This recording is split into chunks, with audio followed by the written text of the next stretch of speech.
Halo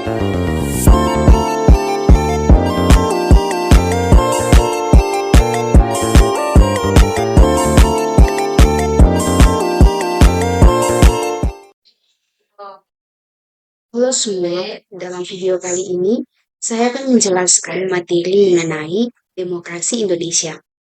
Ada 2 poin yang ingin dijelaskan, yaitu yang pertama, makna dan prinsip demokrasi, yang kedua, pendidikan demokrasi di Indonesia. Yang pertama, masuk dalam makna dan prinsip demokrasi. Dalam makna dan prinsip demokrasi dibagi menjadi 3, yaitu yang pertama arti dan makna demokrasi, yang kedua prinsip-prinsip demokrasi, dan yang ketiga yaitu pelaksanaan demokrasi. Yang pertama arti dan makna demokrasi. Demokrasi berasal dari bahasa Yunani, yaitu demos dan kratos. Demos artinya rakyat dan kratos yang berarti pemerintahan. Sehingga dapat disimpulkan demokrasi adalah pemerintahan rakyat atau pemerintahan dari rakyat dan dijalankan untuk rakyat. Dalam negara demokrasi, rakyat adalah pemilik kekuasaan untuk mengatur pemerintahan. Dengan kata lain, kekuasaan berada di tangan rakyat. Hal ini sejalan dengan kedaulatan rakyat.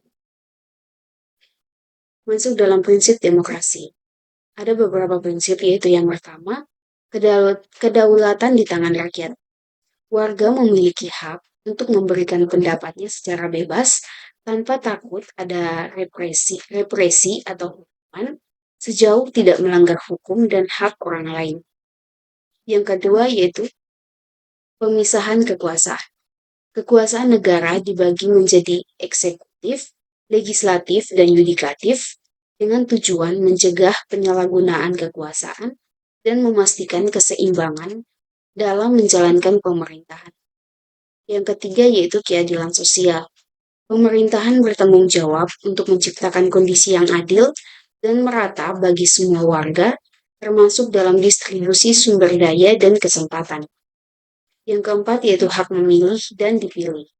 Warga memiliki hak untuk memilih dan dipilih secara bebas dalam pemilihan umum untuk menentukan perwakilan mereka di lembaga legislatif dan eksekutif. Yang kelima yaitu pemerintahan berdasarkan kehendak rakyat. Pemerintah harus beroperasi sesuai dengan kehendak dan kepentingan rakyat yang tercermin dalam proses pembuatan kebijakan yang transparan dan partisipatif. Yang keenam yaitu perlindungan HAM. Negara wajib melindungi dan menghormati HAM setiap warga negara tanpa diskriminasi, termasuk hak atas kebebasan, keadilan, dan martabat manusia. Masuk dalam prinsip demokrasi berdasarkan Pancasila. Yang pertama yaitu prinsip kerakyatan. Prinsip kerakyatan di Indonesia memiliki arti bahwa demokrasi di negara ini mengikuti paham kedaulatan rakyat. Posisi tertinggi negara berada di tangan rakyat Indonesia, bersifat tunggal dan tidak terbagi. Yang kedua yaitu prinsip perwakilan. Berdasarkan prinsip perwakilan, pemerintahan Indonesia diselenggarakan dan diamanatkan kepada para wakil rakyat. Dengan prinsip perwakilan ini, rakyat memilih para wakil tersebut melalui pemilihan umum dalam rangka menyelenggarakan kehidupan bernegara. Yang ketiga yaitu prinsip hikmat dan kebijaksanaan.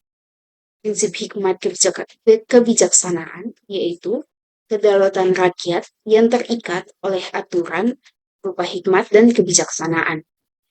Yang keempat yaitu prinsip permusyawaratan, yaitu pelaksanaan musyawarah mencapai mufakat atau bertukar pikiran demi mencapai kesepakatan bersama. Musyawarah diharapkan dapat menuntun rakyat menuju kesatuan dari sekian banyak pendapat yang beragam. Masuk dalam pelaksanaan demokrasi, yaitu yang pertama demokrasi konstitusional yang berkisar antara tahun 1945 sampai dengan 1950. Di masa ini, peranan parlemen dan partai sangatlah menonjol.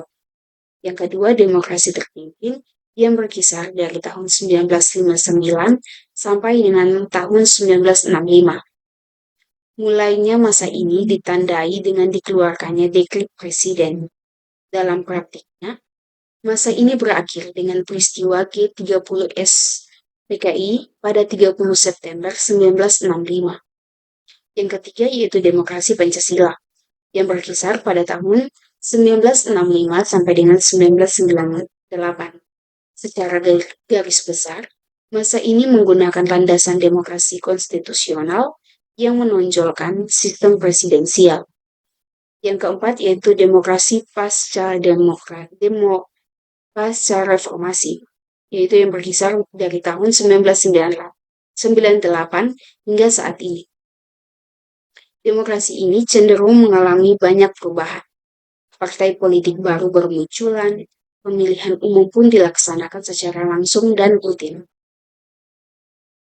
Pendidikan masuk dalam pendidikan demokrasi. Yang pertama, pendidikan demokrasi secara formal, yaitu pendidikan yang melewati tatap muka, diskusi timbal balik, presentasi, studi kasus untuk memberikan gambaran kepada siswa agar supaya mempunyai kemampuan untuk cinta negara dan bangsa.